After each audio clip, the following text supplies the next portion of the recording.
So again, we were talking and having a good conversation, agreeing on our political views, and he got me around back over to Route 11, where 40 hits 11, and there was a days in there, so we pulled off the expressway and pulled in. And now, keep in mind, he has no idea what had just happened to me further down, and I'm not sure even as of right now that he knew what I had done and the conversations I had with the folks down there.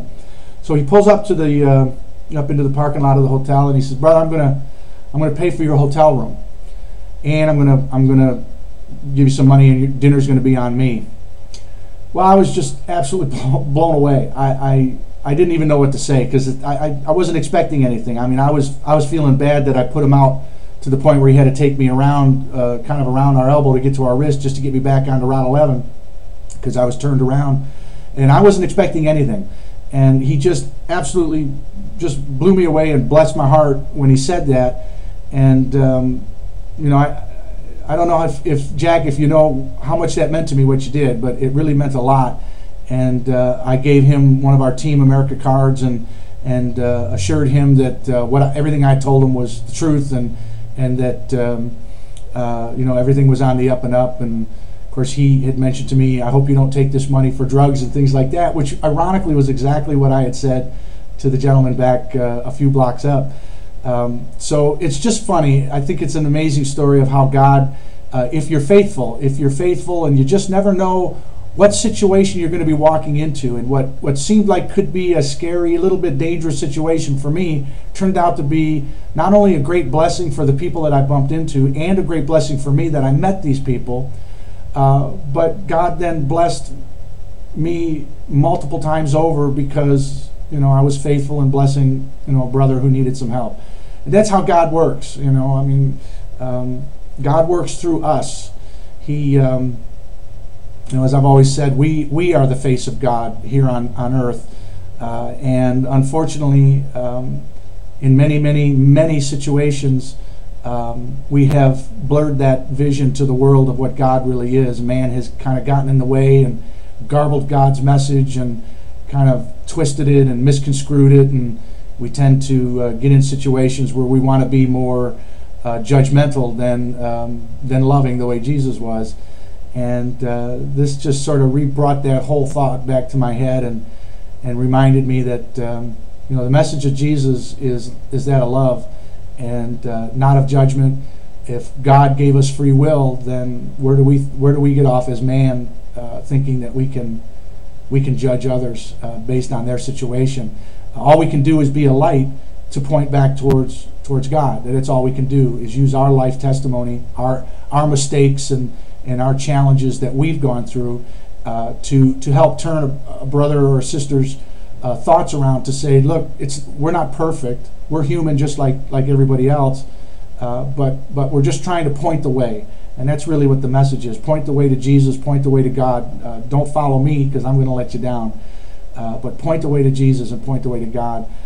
It's real. And today, or yesterday's experiences again proved to me that, you know, it's the subtle things that will point us to God's will, and if we can hear it and see it and then act upon it, God will bless us. He will bless our lives. Not necessarily in the ways that we think. It's not always going to be, Lord, you know, I need money, or I need this, or I need that. That's just not really what it's all about. It's the smaller things in life. It's the small things that are most important to us that God wants to work through. And I just really felt that yesterday was a great example of that. So, and the other reason I want to bring that up, and I want to talk a little bit about God here right now, is that, you know, there's a very strong movement that's trying to remove God from everything that is America.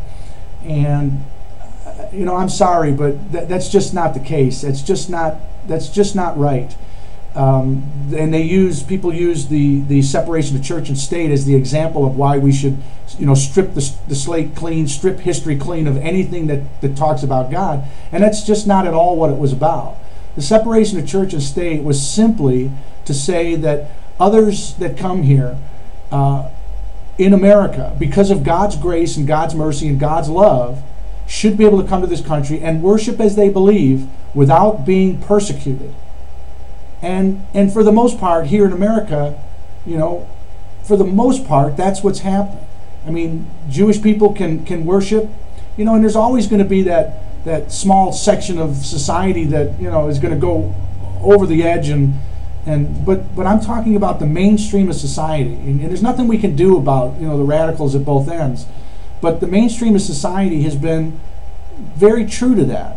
The Muslims are here, and they can worship, and all the different religions are here, and they can worship freely. That's what the separation of church and state was. See, back before that, when we were still under Britain's rule, the government dictated how people were to worship, and that's what the separation was supposed to be.